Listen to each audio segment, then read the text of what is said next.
Praise the lord. దేవునికి స్తోత్రం కలుగును గాక. సమస్త మహిమ ఘనత ప్రభావం దేవునికి చెల్లును గాక. కూడి వచ్చిన మీ అందరికీ, అలాగే నా సహోదరులు నన్ను ఎంతగానో ప్రేమిస్తూ వీక్షించిన ప్రతి వీక్షకులందరూ కూడా ప్రభు అయిన యేసుక్రీస్తు నామంలో శుభాభివందనములు, మీకు దీవెనలు పలుకుచున్నాను యేసు నామములో. ఆమేన్. హల్లెలూయా. మరొకసారి దేవుడు మనకిచ్చిన ఈ గొప్ప అవకాశాన్ని బట్టి సద్వినియోగం చేసుకొని మనము మన స్థితిని, విధానాన్ని మార్చుకునే ప్రయత్నం మనం చేద్దాం. ఓకేనా? చూడండి, ప్రతిసారి మనం వాక్యం వినడానికి గల కారణం ఏంటో తెలుసా? ఎందుకు వినాలో తెలుసా? ప్రతి దినము కూడా, ప్రతిసారి కూడా మన వాక్యంతో మనము వాష్ చేసుకోవాలన్నమాట. మనల్ని అనమాట వాక్యమే మనల్ని శుద్ధి చేస్తూ ఉంటుంది, మనల్ని కడుతుంది అనమాట, మనల్ని నడిపిస్తుంది అనమాట. ఎందుకంటే వాక్యం ఎవరై ఉన్నారు? అందుకనే ఎప్పుడు కూడా మనం దేవుని వాక్యాన్ని చదువుతూ ముందుకు నడవాలి. ఆమేన్. హల్లెలూయా. సో వాక్యంలోకి వెళ్దాం.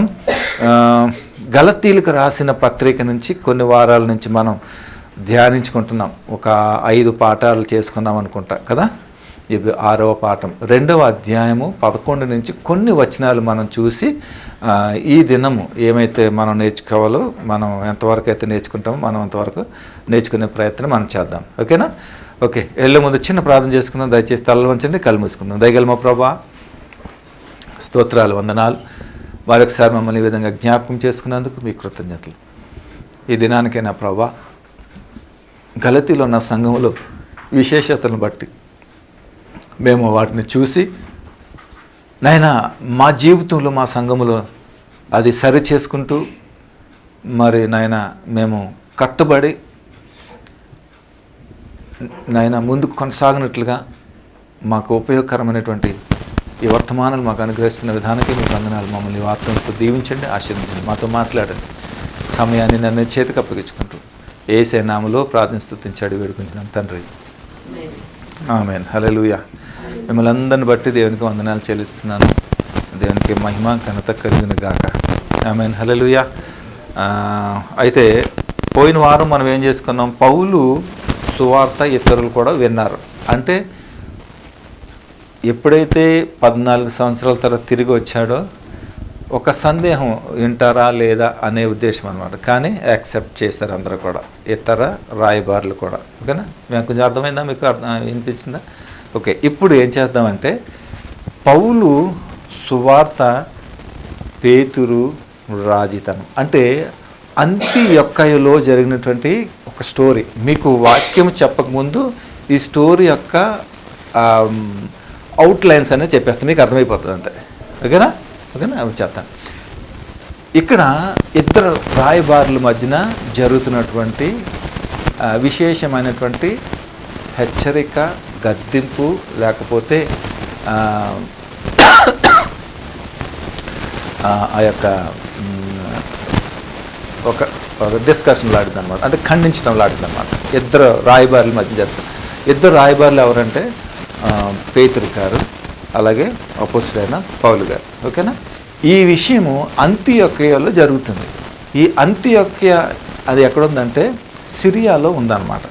ఓకేనా? పేతురు సిరియాకి ఎందుకు వచ్చాడు, ఎందుకు, దేని నిమిత్తం వచ్చాడు అనేది మనకు తెలియదు, కానీ వచ్చాడు. అయితే నేనేమనుకుంటానంటే ఒక రాయబారిగా, క్రీస్తు రాయబారిగా, సేవకుడిగా ఎందుకు వస్తాడు? అతనికి వేరే బిజినెస్ పనులు అని ఉంటాయా? ఏముండవు కదా, అంతే కదా. ఎందుకు వచ్చి ఉంటాడు ఆ సంఘానికి? పరిచర్య చేయటకు వచ్చి ఉంటాడు, అంతే కదా. నాకు అర్థమైంది, అంతే కదా. అంతియొక్కకి ఎందుకు వచ్చాడు? పరిచర్య చేయటకు వచ్చాడు. ఓకేనా? ఈ పరిచర్య చేయటం భాగంలో ఈ అంతియొక్కలో ఉన్నటువంటి సంఘాలు ఎలాంటియో తెలుసా? యూదులు కానివారు, లేకపోతే ఇతర క్రైస్తవులకి ఇది ఒక కేంద్రముగా ఉందన్నమాట. ఈ అంతియొక్కయ అనేది ఒక గ్రామం, సిరియాలో ఉన్నటువంటి అంతియొక్కకి. ఇక అనేక ఇతర క్రైస్తవులకు ఇదొక పట్టు లాంటిది అనమాట. ఇదంతా అక్కడికి వచ్చాడు. ఎందుకు వచ్చాడు? మనకి బోధించడానికి అనేది వచ్చాడు అనమాట. ఈ బోధించడంలో, ఈ పరిచర్య చేటులో పేతురు గారిని చాలా ఏం చేశాడంటే ఖండించాడు, విభేదించాడు, హెచ్చరించాడు, వార్నింగ్లు ఇచ్చాడు, తగాదా కూడా పెట్టుకునే స్థితికి వచ్చాడు. అయితే పేతురు గారి మీద తగాద పెట్టుకోవాల్సిన అవసరం ఏముంది? పేతురు గారిని అనాల్సిన పని ఏముంది? ఇదన్నమాట స్టోరీ. అర్థమవుతుంది కదా? దీని గురించి మన వాక్యంలో చూసి మనం నేర్చుకుందాం. ఓకేనా? ఏం జరుగుతుంది, ఎందుకు వెళ్తుందో అనేది. ఓకేనా? 2వ అధ్యాయము 11 నుంచి ఒకసారి చూద్దాం. అయితే కేఫా అంతియొక్కకు వచ్చినప్పుడు అతడు అపరాధిగా తీర్చబడిన గనుక నేను ముఖాముఖిగా అతన్ని ఎదిరించి తిని అని అన్నాడు. చూసారా, పౌలు గారు ఏమంటున్నాడంటే కేఫా అనగా ఏంటి? రాయి అన్నమాట. ఈ రాయి, నువ్వు రాయి అనబడదు అని క్రీస్తు చెప్పాడు పేతురుని. అర్థమవుతుంది? బండ మీద ఏం కడతానన్నాడు? ఏమన్నాడు? సంఘాన్ని కడతానన్నాడు అన్నమాట. అది కేఫ అనగా పేతురు అని అర్థం అన్నమాట. ఈ కేఫ ఎప్పుడైతే అంతియోకియాకి వచ్చాడో పౌలు గారికి కేఫాలో కనపడినటువంటి ఆ వ్యతిరేకతలు చూసి జీర్ణించుకోలేకపోయాడు. ఓకే, జీర్ణించుకోలేకపోయి ఏం చేశాడు? ముఖాముఖిగా ఫేస్ టు ఫేస్ ఏం చేశాడు? ఖండించాడు. ఒక్క మాట నేను అడుగుతున్నాను. పేతురు కూడా నార్మల్ పర్సన్ ఏం కాదు. ఆయన ఒక్క బోధతోటే 3,000 మంది బాప్తిజం తీసుకున్నారు, రక్షణ పొందారు. ఎవరందరూ? కానివారు, యూదులు కానివారు, క్రైస్తవులు. అంత గొప్పవాడు. కానీ పౌలు గారు ఏమంటున్నాడు? ముఖాముఖిగా నేను ఎదిరించాలని అంటున్నాడు. పౌలు గారికి అంత ధైర్యం ఎక్కడి నుంచి వచ్చింది? ముఖాముఖిగా ఎదిరిస్తానని ధైర్యం ఎక్కడి నుంచి వచ్చింది? Yes, very good. ఎందుకు తెలుసా? క్రీస్తు ద్వారానే ఆయన సమస్తము పొందుకున్నాడు. ఏమంటున్నాడు? నేను మనుష్యుల ద్వారా కాకుండా, దేవుని మూలం, మనుష్యుల మూలంగా కాకుండా క్రీస్తు నామమును బట్టి ఆయన మృతులలో నుంచి లేపిన ఆ దేవుడైన తండ్రి అయిన దేవుని నామమును బట్టి నేను వచ్చాను అంటే అంత డైరెక్ట్గా అర్థమవుతుందా? స్పష్టమైనటువంటి వాక్చాతుర్యం కలిగినటువంటి వాడు, ఒక మంచి తిరుగులేనటువంటి పరిచారకుడిగా ఉన్నప్పుడు ఎప్పుడు కూడా కేర్ చేయలేనటువంటి వ్యక్తి. అందుకని ముఖాముఖిగా తలపడతాను అన్నాడు. మరి పేతురు కూడా సేమ్ ఇంచుమించే. సౌలుని సౌలా నన్ను ఎందుకు హింసిస్తున్నాను అడిగాడు. ఇక్కడ ఏం చేశాడు? సముద్ర ఒడ్డున పేతురు నన్ను వెంబడించాను అన్నాడు సింపుల్గా. ఇద్దరు ఈక్వల్గానే తీసుకుని వచ్చాడు. అంటే కొంచెం డిఫరెన్స్ అటు ఇటుగా ఉంది. అవునా? ఇప్పుడు ఇద్దరు ఎవరో తక్కువ కాదు. మరి ఎందుకు తక్కువగా అనబడుతున్నాడంటే అంత్యకు వచ్చినప్పుడంట ఆయన అపరాధిగా తీర్చబడ్డాడు. ఎందుకు అపరాధిగా తీర్చబడ్డాడంటే పేతురు కొన్ని విషయాలలో మన జీవితంలో చూస్తాము. మొహమాటం కలిగిన పరిస్థితుల్లో కొన్ని విషయాలు మనం చేస్తూ ఉంటాం. కొన్ని తప్పులు కూడా మనం చేస్తూ ఉంటాం. ఓకేనా? కొన్ని ఇబ్బందులు కూడా మనం చేస్తాం. పేతురు వాంటెడ్లీ ఇక్కడ చేయట్లేదు, కానీ సందర్భం బట్టి చేసేసాడు. కానీ అది కూడా ఆ చేయటం వల్ల ఏమవుతుందంటే సంఘానికి చాలా ప్రభావం అనేది కనపరచబడింది. అర్థమవుతుందా? ఈ పౌలు గారు విశేషమై ఎందుకు ఇంత ఖండిస్తున్నాడు అంటున్నాడంటే, ఆయన ఏమంటాడంటే, నా బోధన కనుక ఎవరైనా వక్రీకరించినా, నా బోధన కనుక ఎవరైనా మరి దానికి తృణీకరించినా, దానిని వేరే రకంగా అభివర్ణించినప్పటికీ చేసినప్పటికీ వాడు ఎవరైనా సరే నేను వాడిని ఖండిస్తాను, ముఖాముఖిగా నేను ఎదిరిస్తాను అనే గట్స్ అనేది పౌలులో మనం చూస్తూ ఉంటాం. ఎందుకు తెలుసా? అంత డైరెక్ట్ దేవునితో అపాయింట్ అయ్యాడు కాబట్టి. దేవునికి స్తోత్రం కలుగును గాక. హల్లెలూయా. అందుకే నేను ఎప్పుడూ కూడా ఏం చెప్తానో తెలుసా? సింహం వల్ల మనం ఉండాలంటే ఏం చేయాలి తెలుసా? మనం ఎప్పుడు కూడా కనెక్ట్ విత్ గాడ్ తోటి ఉండాలి. నేను ఎప్పుడు అదే చెప్తాను. మనం దేవునితో సత్సంబంధం కలిగినటువంటి వారుగా ఉండాలి పర్సనల్గా అనమాట. ఎప్పుడైతే మనం ఆ రకంగా ఉంటామో ప్రతి విషయంలో రాజీ పడినటువంటి స్థితిలో మనం వెళ్తామన్నమాట. అవునా? కానీ ఇక్కడ పేతురు రాజీ పడిపోయే పరిస్థితిలో ఉన్నాడు ఇక్కడ. అందుకని పేతురు యొక్క పరిచర్య రాజీ పడిపోయాడు, ఈయన రాజీ పడినటువంటి విశేషంలో ఇక్కడ మనం చూస్తామన్నమాట. అర్థమవుతుందా? అయితే పేతురు మంచివాడే, కానీ లోపము అనేది తన జీవితంలో ఉంది. ఏంటి ఆ లోపం అనేది మనం ఒకసారి చూద్దాం. చూడండి. అయితే కేఫ అంతియొక్కకు వచ్చినప్పుడు అతడు అపరాధిగా తీర్చబడిన గనుక నేను ముఖాముఖిగా అతను ఎదిరించాను. ఎందుకంటే యాకోబు నొద్ద నుండి కొందరు రాకమునుపు అతడు అన్యజనులతో భోజనము చేయుచుండెను కానీ వారు రాగానే సున్నతి పొందిన వారికి భయపడి వెనుక తీసి వేరైపోయాను. ఇక్కడ ఈ సబ్జెక్ట్లో మనం నేర్చుకున్నది ఏంటంటే భోజనం గురించి, భోజనం దగ్గర వచ్చినటువంటి పరిస్థితి. యూదులు ఎప్పుడు కూడా ఏంటంటే భోజనము అనే దానికి సాంకేతికం, దాని యొక్క సిగ్నిఫికేషన్, దాని యొక్క మీనింగ్ ఏంటంటే సమాధానముగా ఉంటుందన్నమాట. దావీదుతో దేవుడు అంటాడు ఒకసారి సందర్భం బట్టి, శత్రువులు ఎదుట నీకు భోజనం, అంటే శత్రువులు ఎదుట భోజనం సిద్ధపడతాను అంటే ఏంటి? అంటే ఏంటి? సమాధానం పరచడం అనమాట, శత్రువులని మిత్రులుగా చేయటం అనమాట. ఓకేనా? ఇది చాలా ముఖ్యమైనటువంటి ప్రధానమైనటువంటి అంశం యూదులు అన్నమాట, భోజనం కార్యక్రమం విషయంలో అన్నమాట. అయితే ఇక్కడ ఏం జరుగుతుందనంటే యాకోబు దగ్గర నుంచి వచ్చిన కొందరు ఏమంటున్నారు?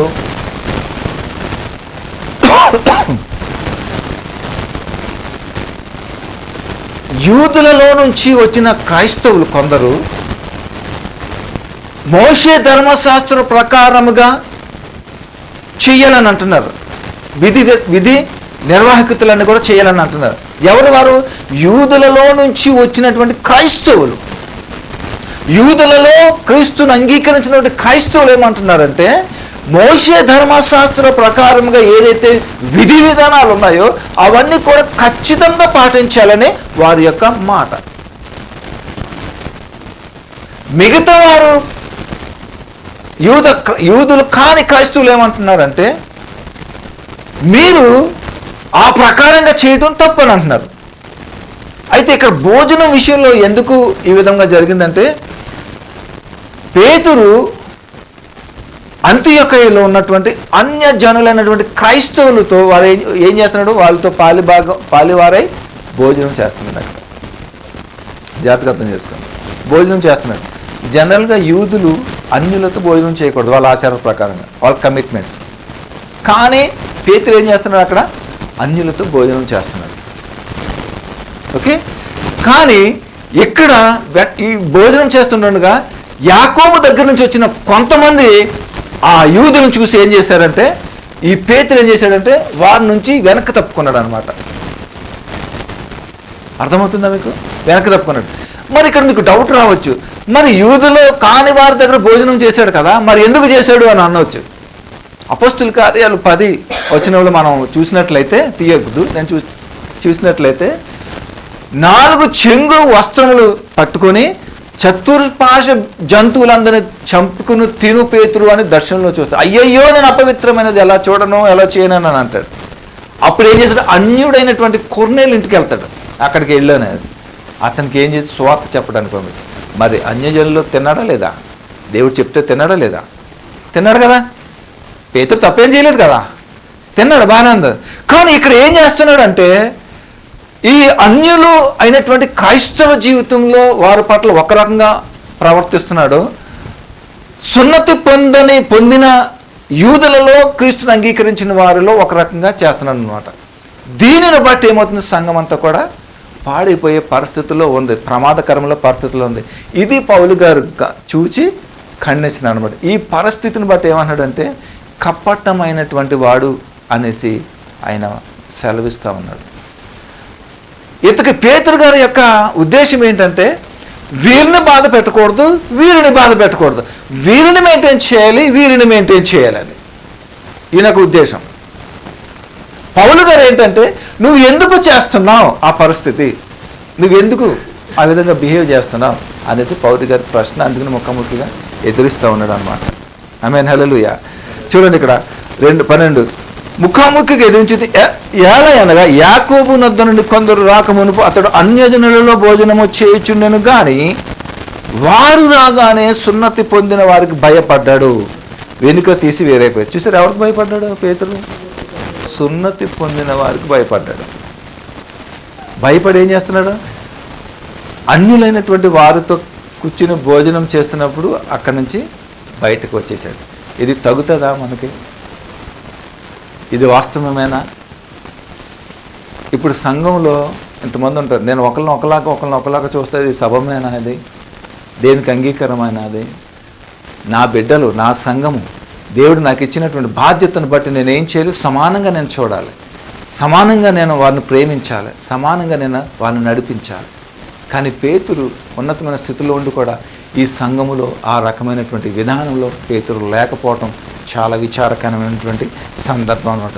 ఎందుకు? భయపడి వేరైపోయి తక్కిన యూదులను అతనితో కలిసి మాయా వేషము వేసుకునేది కనుక బర్నబా కూడా వారి వేషధారణ చేత మోసపోయాడు. బర్నబా కూడా ఉన్నాడు అక్కడే, కానీ బర్నబా కూడా మోసపోయాడు అక్కడ. ఓకేనా? వారు సువార్త సత్యము చొప్పున క్రమముగా నడుచుకొని పోవుట నేను చూచినప్పుడు వారు ఎదుట కేవలం నేను చెప్పినది ఏమనగా, నీవు యూదుడవైండు యూదుల వలె కాక అన్య జనుల వలె ప్రవర్తించుండగా అన్యజనులు యూదుల వలె ప్రవర్తింపవలని నేను ఎందుకు బలవంతము చేయుచున్నావు అనేసి అంటున్నాడు. దేవుని స్తోత్రం కలుగును గాక. హల్లెలూయా. చూసారా, ఇక్కడ ఏమన్నాడంటే పేతురు యొక్క ప్రవర్తనను చూసినప్పుడు పౌలు గారు చాలా విభ్రాంతి పోయాడు. పేతురు గారు ఏం చేస్తున్నాడు? ఎంత తప్పు పని చేస్తున్నాడు అంటే అక్కడ ఆయన ఈ యూదులు కాని వారికి పరిచర్య చేస్తూ, యూదులుగా ఉన్నటువంటి వారిని పరిచర్య చేస్తూ ఏమన్నాడంటే, యూదులకి భయపడి ఏం చేస్తున్నాడు? యూదులు కాని ఇతర క్రైస్తవులు కూడా ఏం చేస్తున్నాడు? వీరిని కూడా యూదుల వల్లే ప్రవర్తించమని ఆయన ఏం చేస్తున్నాడు? సపోర్ట్ చేస్తున్నాడు. అర్థమవుతుందా మీకు? వాస్తవానికి అలా ఉండకూడదు. ఎందుకంటే దేవుడి యొక్క దర్శనం ప్రకారంగా నువ్వు ఎక్కడికి వెళ్ళావు? అన్యుడి దగ్గరికి వెళ్ళావు, కొర్నేలి దగ్గరికి. నీకు అది ఇచ్చినప్పుడు నువ్వు ఎందుకు భయపడుతున్నావు? అది ఇచ్చినప్పుడు నువ్వు ఎందుకు తొందరపడాలి? మనుష్యుడికి ఎందుకు నువ్వు భయపడుతున్నావు? నువ్వు భయపడాల్సింది ఎవరికి? దేవునికి, దేవుని వాక్యానికి భయపడాలి. ఆ విధంగా వారికి భయపడటం వీల్లేదు. పౌలు గారు అలా కాదు, ఎంతోమందికి యూదులైనటువంటి వారికి తర్కించాడు, ఖండించాడు, విభేదించాడు. ఆయన ఎక్కడ రాజీ పడలేదు. పేతురికి పౌలు చెప్పినటువంటి డిఫరెన్సెస్ ఇదే అన్నమాట. అర్థమవుతుందా? రాజీ పడనటువంటి విధంగా ఉన్నాడు కాబట్టి పౌలు రాజీ పడిపోయాడు. కాబట్టి అంత్యోక్యలో పేతురు అందుకని ముఖాముఖిగా ఏం చేస్తున్నాడు?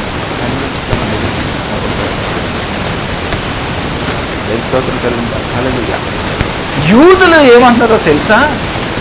ఏ యూదులలో క్రైస్తవులు అనబడిన వారు ఏం చేస్తున్నారంటే మోషే ధర్మశాస్త్ర ప్రకారముగా విధి విధానాలన్నీ కూడా అనుసరణ ఉద్దేశం అన్నమాట. ఎవరి ఉద్దేశం అండి? యూదుల యొక్క ఉద్దేశం. వాస్తవానికి అలా ఉండాలా? ఉండొచ్చు, అలాగా ఉండకూడదు. ఎందుకంటే మరి మోషే ధర్మశాస్త్రం కింద ఏ విధంగా కూడా క్రీస్తు నమ్మిన వాడు, అంగీకరించిన వాడు అవసరం లేదు దానికి. అసలు క్రీస్తు రావటమే దాని నుంచి బయటకు తీయడానికి. కానీ పేతురు గారు ఏం చేస్తున్నాడు తెలుసా? క్రైస్తవులు అనబడినటువంటి యూదులు కాని క్రైస్తవులు అనబడిన వారికి కూడా ఏం చేస్తున్నాడంటే మీరు కూడా ఆ విధంగా చెయ్యండి అనే ఒక తీర్పును అక్కడ ఉద్దేశాన్ని అక్కడ కలిగిస్తూ ఉన్నాడు. దేవుని స్తోత్రం కలిగింది. అర్థమవుతుందా మీకు? అందుకనే ఇక్కడ పౌలు గారు అది చూసి చాలా విభ్రాంతి పడుతున్నాడు.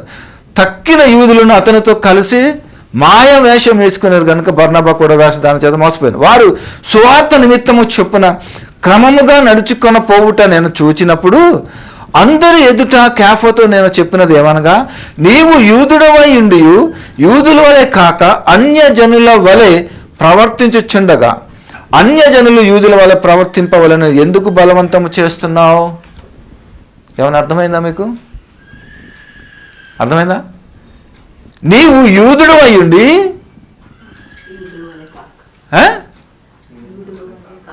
యూదుల వలె కాక ఏం చేస్తున్నాడు? అన్యజనుల వల్ల ఎలా ప్రవర్తిస్తున్నావు? మళ్ళీ అన్యజనుల్లో ఉన్నటువంటి క్రైస్తవుల్ని యూదులుగా ఉండమని ఎలా చేస్తున్నావు నువ్వు? ఇది ప్రధాన సమస్య. సంఘంలో ఉన్నటువంటి అంత్యోక్యలో ఉన్న సంఘంలో ప్రధాన సమస్య అదనమాట. మరి ఆ విధంగా ఉంటే రాంగ్ గైడెన్స్ అయితే ఎలా ఉంటుంది సంఘం? క్రీస్తుకు వ్యతిరేకమా కాదా? ధర్మశాస్త్రానికి అనుకూలమా కాదా? అవునా? అయితే పేతురు గారు ఏం చేస్తున్నాడు? ఇక్కడ క్రీస్తుకు వ్యతిరేకముగా బోధిస్తున్నాడు. పౌలు గారు దాన్ని ఖండించి ధర్మశాస్త్రానికి వ్యతిరేకంగా ఆయన చేస్తున్నాడు. పేతురు గారు క్రీస్తుకు విరోధిగా, క్రీస్తుకు వ్యతిరేకంగా బోధించి ధర్మశాస్త్రానికి అనుకూలంగా ఆయన బోధిస్తూ ఉన్నాడు అక్కడ. కొంచెం అర్థం అవడం కష్టమేమో, కొంచెం జాగ్రత్తగా అర్థం చేసుకోండి. కొంచెం లిటిల్ బిట్ కన్ఫ్యూజింగ్గా ఉంటుంది, అవునా? కావాలంటే నేను మళ్ళీ ఎక్స్ప్లెయిన్ చేస్తాను, డోంట్ వరీ. ఆ క్రమములో పేతురు గారు ఉన్నప్పుడు పౌలు గారి యొక్క కోపము, ఉగ్రత అదే అన్నమాట. నువ్వు ఎలాగా చేయగలుగుతున్నావు, నువ్వు ఏ విధంగా చేయగలుగుతున్నావు సంఘాన్ని? అందుకనే సంఘంలో ముఖాముఖిగా ఆయనతో ఏం చేశాడు చూద్దాం, ఒకసారి మళ్ళీ చూద్దాం. చూడండి,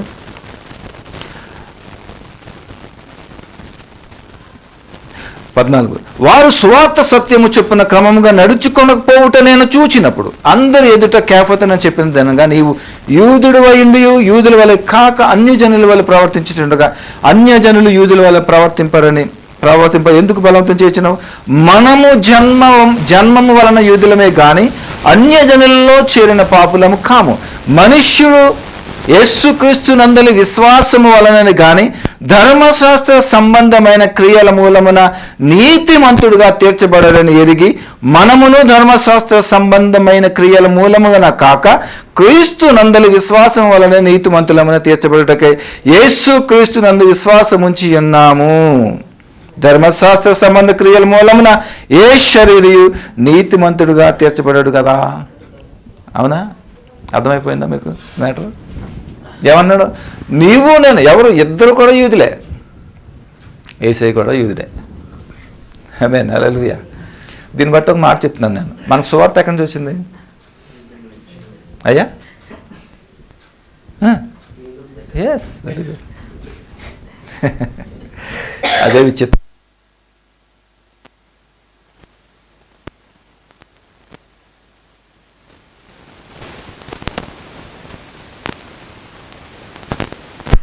అది దేవుని యొక్క స్టైల్. మనం అది కోరుకోం. చక్కగా తెల్లగా మంచు కొండలు, చక్కగా ప్రశాంతంగా ఉండేది, చల్ల గాలి, ఇలాగ మనం కోరుకుంటాం. అలా కోరడైనా నిప్పులు కుంప పెడతాడు, దాంట్లో తెస్తాడు దేవుడు. ఆ స్టైల్ వేరే అన్నమాట. ఆమేన్, హల్లెలూయా. అందుకే చూడు, మనము యూదులమే, మనము కూడా యూదులమే. ధర్మశాస్త్ర ప్రకారంగా కాక మన క్రీస్తు మూలంగానే కదా. అవునా? క్రీస్తు మూలంగానే కదా మనం జన్మించాం అంటున్నాడు ఇక్కడ. ఈ సంఘములో చాలా పరిస్థితి అనేది చాలా భయంకరంగా మారిపోయింది పేతురు చేసిన విధానం బట్టి. ఒక రకమైనటువంటి వేషధారణ చేసేసాడు పేతురు. ఒక రకమైనటువంటి వేషధారణ చేశాడు పేతురు. చేసి ఏం చేశాడో తెలుసా? సంఘాన్ని విరిగిపోయేలాగా చేశాడు. ఆ విధమైనటువంటి పరిస్థితి, ఆ విధమైన బోధన బోధిస్తున్నాడు. అందుకనే పౌలు గారు ఏం చేస్తున్నాడు? దాన్ని ఖండిస్తున్నాడు. చూసావా? దేవుడు ఎప్పుడు కూడా, అందరూ దేవుని యొక్క రాయబారులే ఇక్కడ, కానీ పేతురు వెళ్ళే మార్గమును సరిచేతిగా. వెరీ గుడ్, హల్లెలూయా. దేవునికి స్తోత్రం కలుగును గాక. చూసారా?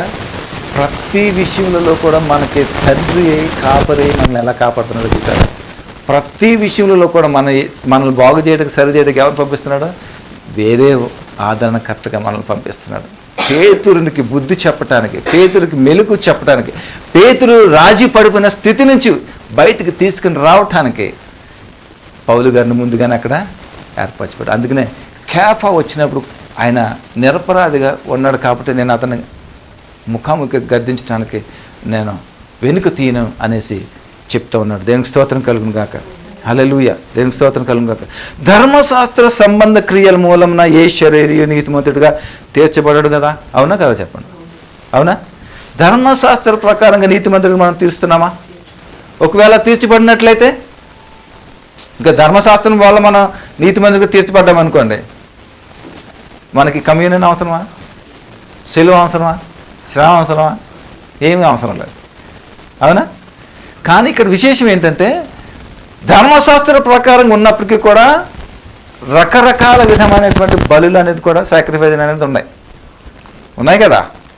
అందుకనే అవి తీర్చలేవు కాబట్టే శాశ్వతమైనటువంటి గొర్రె పిల్ల బలిగా దేవుడు మనకు వచ్చినప్పుడు అది శాశ్వతమైన పరిష్కారం మనకు అనుగ్రహించింది. ఏదైతే ధర్మశాస్త్రం ఇవ్వలేదో అది క్రీస్తు మూలంగా మనకు బయలుపరచబడి, స్థిరపరచబడి మన జీవితంలో అది నడుస్తుంది. అది ధర్మశాస్త్రం ఇవ్వాలన్నటువంటి పరిస్థితి. అర్థమైందా? దీంట్లో తర్వాత 17 ఒకసారి మనం చూస్తే, కాగా మనం క్రీస్తునందు నీతిమంతులమని తీర్చబడుటకు వెదకుచుండగా మనము పాపులముగా కనబడిన ఎడల ఆ పక్షమందు మనకు క్రీస్తు పాపమునకు పరిచాడు రాయన అట్లా అన్నదాదు. చూసారా ఇక్కడ ఏమన్నాడు చూడండి.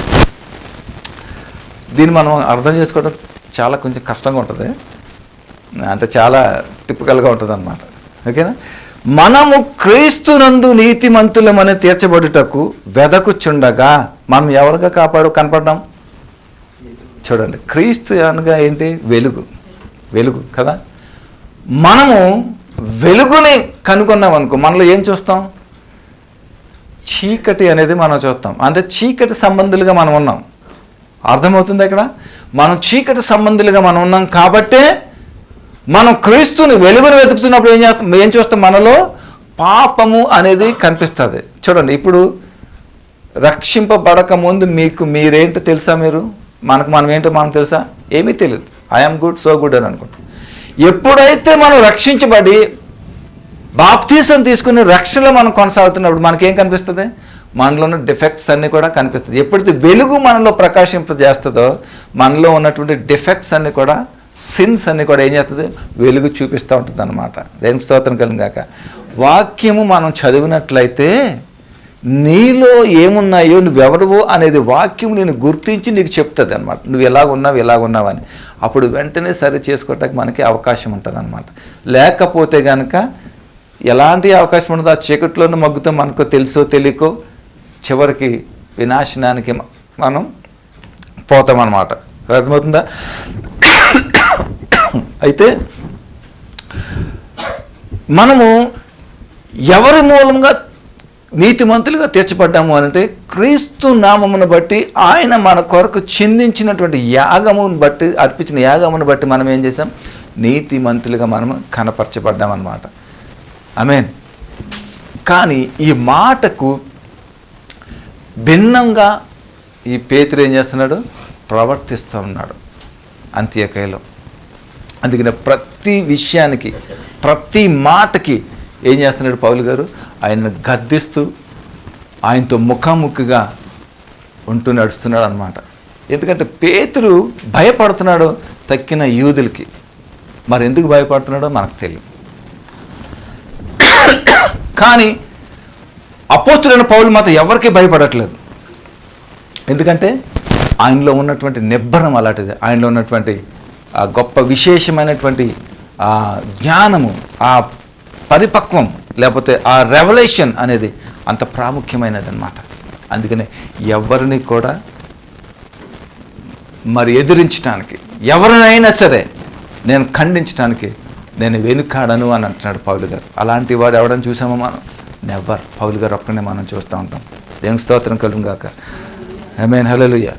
మనము జన్మము వలన యూదులమే కానీ అన్యజనుల్లో చేరిన పాపులము కాము. మనుష్యుడు యేసుక్రీస్తునందు విశ్వాసము వలననే కానీ ధర్మశాస్త్రమైన క్రియల మూలుగా మనం నీతిమంతులుగా తీర్చబడని ఎరిగి మనము ధర్మశాస్త్రమైన క్రియల మూలంగా గాక క్రీస్తు యందలి విశ్వాసం వలన నీతిమంతులు తీర్చబడటకై క్రీస్తునందు విశ్వాసం ఉంచి ఉన్నాము. ధర్మశాస్త్ర సంబంధ క్రియల మూలమున ఏ శరీరియు నీతిమంతుగా తీర్చబడదు కదా. కాగా మనం క్రీస్తునందు నీతిమంతులమని తీర్చబడుటకు వెదకుచుండగా మన పాపములుగా కనబడిన ఆ పక్షమందు క్రీస్తు పాపమునకు పరిహారకుడు ఆయన అట్లా అన్నది. నేను పడగొట్టిన వాటిని మరలా కట్టించిన ఎడల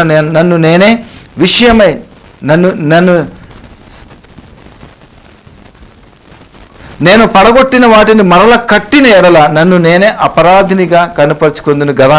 నేనైతే దేవుని విషయమే జీవించి నిమిత్తము ధర్మశాస్త్రం వలన ధర్మశాస్త్రం విషయమే చచ్చినవాడనైతేనే నేను క్రీస్తుతో కూడా సిలువ వేయబడి ఉన్నాను. ఇకను జీవించేవాడను నేను కాను, క్రీస్తు నాయందు జీవించుచున్నాడు. దేవుని స్తోత్రం కలుగును గాక. హల్లెలూయా. చూడండి, ఒక క్లారిటీ అనేది ఇస్తున్నాడు పౌలు గారు మనకి. ఏం చేస్తాను తెలుసా? నేను ధర్మశాస్త్రం మూలంగా నీతిమంతునిగా అవ్వలేదు, కానీ యేసుక్రీస్తు క్రొత్త నిబంధన ద్వారా, ఆయన చేసిన యాగము ద్వారా, ఆయన చేసినటువంటి బలి ద్వారా క్రీస్తు నామను బట్టి నేను ఎవరైనాను నీతిమంతుడిగా మరి చేయబడి ఉన్నానని సెలవిస్తున్నాడు దేవుడు. ఈ విషయం ఎక్కడ చెప్తున్నాడో తెలుసా? సంఘమంతా ఉంది, సంఘములు అందరూ ఉన్నారు. సంఘం ఎదురకుండా ఈ మాటతో పేతురు గారిని ఏం చేస్తున్నాడు? గద్దిస్తున్నాడు అనమాట. ఆయనతో వాదం వేసుకుంటున్నాడు అనమాట.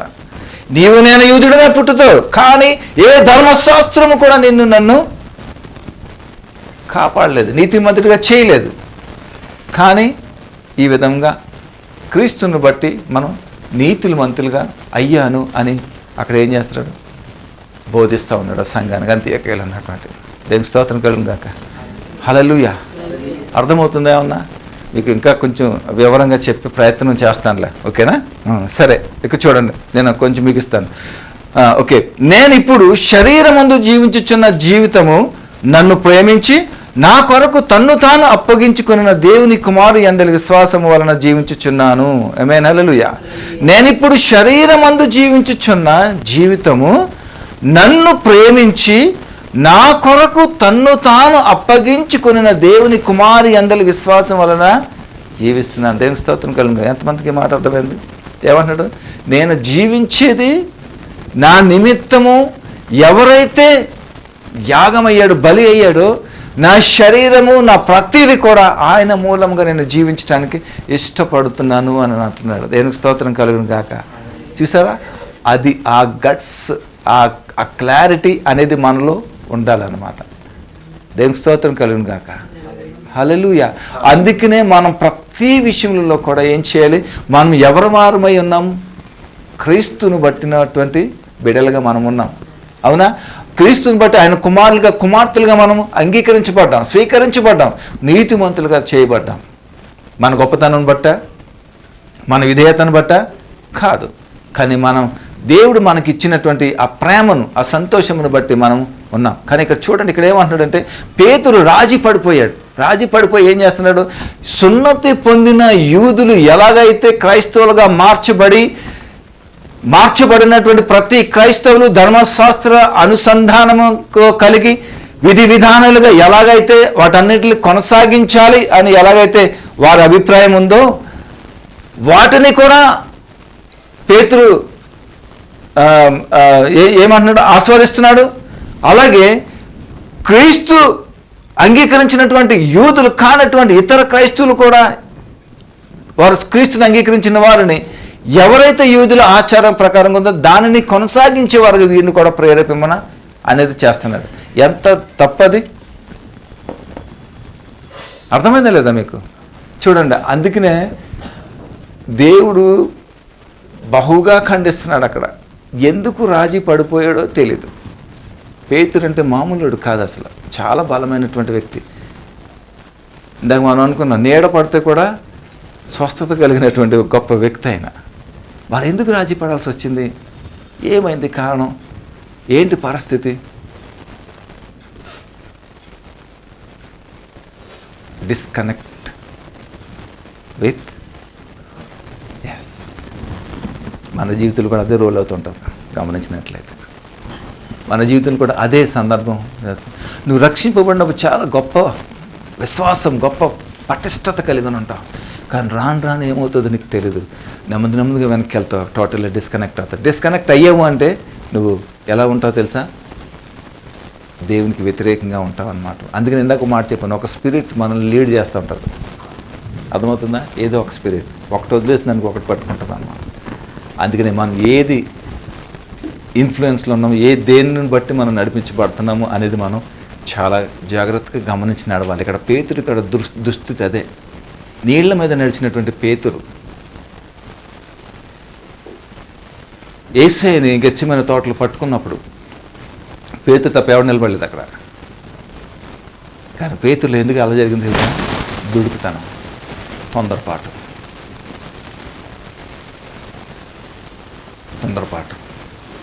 నిలకడలేని స్థితి. అప్పటి వరకు ప్రభా నీకు స్తోత్రం, నీకు నాలో వాక్యం వింటావు, వాక్యాన్ని చదువుతావు, దేవుడు నాతో మాట్లాడాడు, దేవుడు నన్ను దర్శించాడన్నా, దేవుడు నాతో చెప్పాడంట, అన్నీ బాగానే ఉంటాయి. కొంచెం ఆలస్యం అయ్యేసరికి ఏంటంటే ఇది అక్కడ ఉండం, అక్కడ పక్కకి వెళ్ళిపోతూ ఉంటాం. అది నిలకడలేనటువంటి స్థితి. అలాంటి స్థితి కనుక నీలో ఉంటే పేతురులాగానే ఉంటాం. పేతురికి మనకి తేడా ఏం లేదు, ట్విన్స్లా ఉంటాం అన్నమాట. పౌలులాగా ఉండాలి. అది కష్టమైన నష్టమైన తుదకు అది ఏమైనా సరే వాళ్ళు ఉందా నీకు గట్స్ ఉందా నీకు ఛాలెంజ్ ఉందా? పౌలు గారు విసురుతున్నాడు. పౌలు గారు నేను ఇది అబ్జర్వ్ చేస్తున్నాను. నేను నాకు అర్థమైంది ఏంటో తెలుసా? యేసుక్రీస్తు ప్రభు యొక్క ఛాయలను చూశాడు పేతురు గారు. అది గొప్పతనం. ఒక్కసారి చూసి ఎప్పుడైతే ఆయన మనసులో లోడ్ అయిపోయిందో ఇంకా మళ్ళీ పోలేదు, దాని ప్రకారం నడిచాడు. కాబట్టి రాజీ లేకుండా చదివితే అందుకనే బ్రతికితే నీకోసం బతుకుతా, లేకపోతే నో ప్రాబ్లం అని అన్నాడు అన్నమాట. ఎందుకు తెలుసా? ఆ ఛాయలు కనుక చూసినట్లయితే తొట్టుపోడు.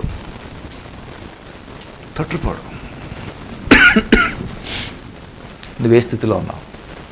ఏ పరిస్థితిలో ఉన్నావు? ఎలాంటి పేతురులో ఉన్నావా? పౌలులాగా ఎవరున్నారు చెప్పండి ఒకసారి. చేయి చూపించండి. నేను పౌలులాగా ఉన్నాను, తొట్టుపోకుండా ఉన్నాను అని చెప్పులు ఎవరున్నారు చెప్పండి ఒకసారి. ఉన్నారా ఎవరన్నా? నువ్వు ఉన్నావా? పౌలు వల్లే అన్నారా? చేతుల్లాగా మనం పౌలు వలె దృఢమైనటువంటి విశ్వాసం కలిగినటువంటి వారి వలె మనం ఉండాలి. సత్యమును అనుసరించేవారుగా మనం ఉండాలి. చిన్నగా ఒక మాట చెప్పి నేను ముగిస్తాను. నా కొరకు తను తాను అప్పగించుకున్న దేవుని కుమారు యందలి విశ్వాసములు జీవించినాను. 21 నేను దేవుని కృపను నిరర్ధకము చేయను. నీతి ధర్మశాస్త్రం వలననైతే ఆ పక్షమందు క్రీస్తు చనిపోయినది నిష్ప్రయోజనమే కదా. నేను దేవుని కృపను నిరర్ధకం చేయను. నీతి ధర్మశాస్త్రము వలననైతే, అర్థమైందా? నీతి ధర్మశాస్త్రం వలన కనుక వచ్చినట్లయితే క్రీస్తు చనిపోయింది అర్థమే కదా. అవసరమా? అదనమాట. అది ఇప్పుడు నీతి మనకి ఎక్కడి నుంచి వచ్చింది? క్రీస్తు వలన మాత్రమే మనకి నీతిమంతుడిగా మనం తీర్చబడ్డాం. ఆయన ఇచ్చిన ఉచితమైన కృప ద్వారా మనం నీతిమంతులుగా ఎంచబడి ఉన్నాం అన్నమాట. ఆమేన్. అర్థమవుతుందా? అందుకనే మనము ధర్మశాస్త్రం వలన కాదు మనం వచ్చింది, క్రీస్తు కృపను బట్టి మనం వచ్చాం, నూతన నిబంధనను బట్టి మనం వచ్చాం. ఈ యొక్క పునరుద్ధాన శక్తిని బట్టి మనము నీతిమంతులుగా ఆయన వారసులుగా, కుమారులు కుమార్తెలుగా, వారి బిడ్డలుగా ఉండడానికి మనకి అధికారం దేవుడు మనకు అనుగ్రహించాడు. దేవునికి స్తోత్రం కలుగును గాక. అర్థమైందా మీకు? ఇంతవరకు ఆపుకుందాం. ఓకేనా? మీకు ఏమైనా అర్థమైందా? చూడండి ఏమైంది. అంత్యోకయకు వచ్చాడు. అంత్యోక సంఘములో జరిగింది స్టోరీ అంతా. ఓకేనా? పేతురు వ్యతిరేకంగా క్రీస్తుకు సువార్తకు భిన్నంగా వారందరిని నడిపిస్తూ గందరగోళంలో చేసేశాడు సంఘాన్ని అంతా కూడా. దానిని ఖండించాడు ఈ పౌలు గారు వచ్చి. అర్థమవుతుందా?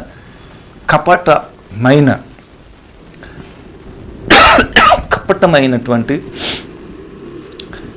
యూదులు, క్రైస్తులు అనబడిన వారి మరి యూదులు కానటువంటి క్రైస్తువులు అన్నటువంటి వీరిద్దరి మధ్యలో ఉన్నటువంటి ఆ డిఫరెన్సెస్ని బట్టి పేతురు గారు ఏం చేశాడంటే వీళ్ళని కూడా ఒకడేంటంటే ఒక మారు వేషం, ఒక వేషం వేసినట్లుగా ఇక్కడ కనపడుతుంది అన్నమాట. అది దేవునికి విరోధం, దేవునికి చాలా కోపం తెప్పించేవాదుగా ఉందన్న. అందుకనే పౌలు గారు దాన్ని ఖండించడానికి ఆయన ఒప్పుకున్నాడు అనమాట. నెక్స్ట్ వీక్లో మనం చేసుకుందాం. ఓకేనా? ఇంతవరకు మీకు అర్థమైంది కదా? దయచేసి కళ్ళు మూసుకుందాం. దయగల ప్రభా మీకు వందనాలు. ఇందుని బట్టి నాయన కొంత మేము నేర్చుకోవడానికి కృపనిచ్చినందుకు మీకు స్తోత్రాలు, వందనాలు నాయన. ఈ వాక్యం దీవించండి, ఆశీర్వదించండి. తిరిగి ప్రభా మరి యొక్క నూతన అంశంతో తిరిగి వచ్చేంత వరకు నీ కృప, నీ కాపుదల, క్షేమం మాకు అనుగ్రహించి నడిపించి మహిమ పొందుకోండి. ఏ చిన్నామని ప్రార్థన స్థుతించి అడిగి వేడుకున్నాం తండ్రి. Amen. Amen. God bless you all.